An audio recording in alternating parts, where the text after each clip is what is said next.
For Green Week, we want to share some of our experiences from the Borneo trip. Coming out of lockdown, we wanted to do a big trip, and I think about the end of 2021, I looked into a big trip around some sort of biology-related topic. So I'm the head of science, and I'm super keen about getting outside and exploring nature.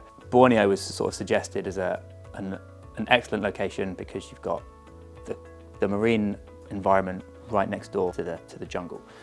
So if you can get there, you can have a great time essentially. So throughout the trip, I feel like there was lots of different concepts around conservation. To start with, we were in the marine aspect, doing scuba diving, and our dive master, he told us a lot about how the coral reef has been bleached and how they are doing things to help it. The replanting of the coral is working, but unfortunately with the rising sea temperatures, the corals are getting bleached. When you were diving, it was quite easy to see the different phases because there were some really colourful bits, and then there were some that were like colourful but like not nice colourful, and there was some that was just white, like full patches of white. When you came to the surface, you saw loads of plastic. So firsthand, the students could see the impact of plastics and how they are polluting the oceans. You were wading out into the ocean through plastic. It was actually quite shocking to see it in person, how the pollution had affected this side of the world. Whilst we were on the island, everything was vegetarian. All the meals we had were vegetarian, and the protein was like tofu and different things, but they weren't meat, it was things that held protein. But it was also things that were grown locally and stuff that they could have bought in the market. When we went to the homestay, they taught us lots about their way of life and how they processed the rice that they grew themselves. The idea of the homestay is to really show the students that some people can live a very simple life and a very happy life. And actually when we got there, the students were like, oh, this is great. It's very simple. Furniture, super outdated, and hilarious posters from even my childhood on some of the walls. But none of that mattered. Like the amount of joy and positivity in the village was really evident, and they love having tourists there. Obviously we bring a bit of money, but we've got different stories and cultures, and so we can share lots of that together. And we finished that by planting a couple of trees, so it'd be quite nice. One day maybe we can go back and we can see our trees are bigger and plant some small ones, who knows. The homestay is great because it helps break up the journey. We also broke it up with a bit of whitewater rafting, as you do when you're going over a mountain. Or round a mountain. I think the hairiest moment was probably getting flipped out of the boat with a couple of students for whitewater rafting, where there wasn't necessarily a boat waiting to pick us up down the way, but the boat obviously caught up with us and we got in okay. But the students were giggling the whole time, so I think they were okay. In Seaford, when we visited the orangutan sanctuary, obviously the orangutans have been rescued from places where there's been deforestation, so they're trying to keep the orangutan numbers up because they're very low. They try to get them to learn how they would function in the wild, and if they met certain requirements that allowed them to be moved into the wild when they were adults, they would be. Sanctuary also had access where they could just, the orangutans can move in and out into the wild, which I thought was cool. The Sunbear Sanctuary, we had a tour by the founder. He was very interesting, and he managed to kind of explain to us the situation that sun bears are in and how he is rescuing them, and he's managing to rehabilitate them.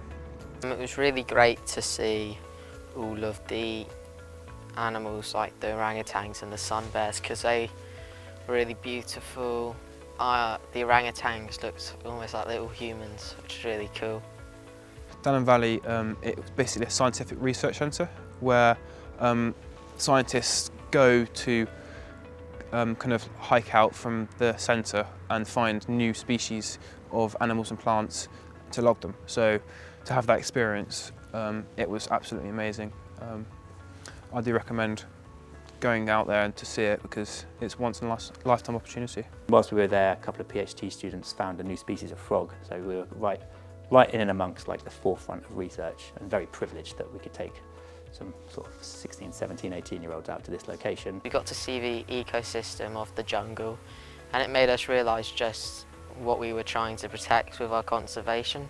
I was very impressed by the conservation in Borneo. It seems that in areas like the dive centre and rainforest and the sanctuaries, it was very focused on the whether in the sanctuaries it's very focused whether the animals would survive, and the dive centre it was very focused on how to protect the coral.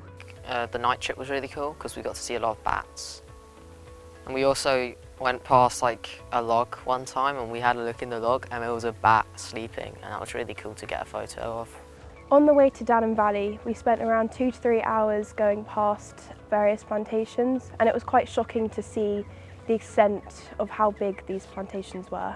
Within my family, there's always been quite a big push not to use too many palm oil based products, because for 3 years of my parents' life they lived in Indonesia, and my mum used to frequently visit Kalimantan, which is the Indonesian part of the island of Borneo, and so she saw the plantations of palm oil and how this affected like the orangutans and animals in the area. So the trip mainly demonstrated to me how that if you put the F into it, like the founder of the Sunbear Sanctuary, you can really get things done. When you go there for tourism, it actually generates profits for the country other than palm oil, so it actually reduces the amount of palm oil stuff that is made because they want to preserve the forest for people to go to. So it's a great example of ecotourism. The trip gave us first-hand experience in lots of conservation projects. Some have come back and said they might try and do environmental science, or talked about wanting to sort of help or think about conservation as a career option, which is obviously really great to hear. I think it's really nice for the students to have a travelling experience where they didn't just go to one destination and then chill out in an all-inclusive hotel and then sit by a pool. They really immerse themselves in the culture and experience the nature and the wildlife. Went from A to B, we flew into one airport, flew out of the other airport, and I think just travelling with one backpack full of stuff has really appealed to some of them, and I think they're going to go and try and find more of these travelling sort of holidays. It was a great insight to something that I may do in the future. I think we would both agree that being there in person in Dannon Valley and seeing the beauty of the biodiversity and the range of different species living there, it really both made us realise how important it is to protect the natural environment. It was such a great trip and it was really educational.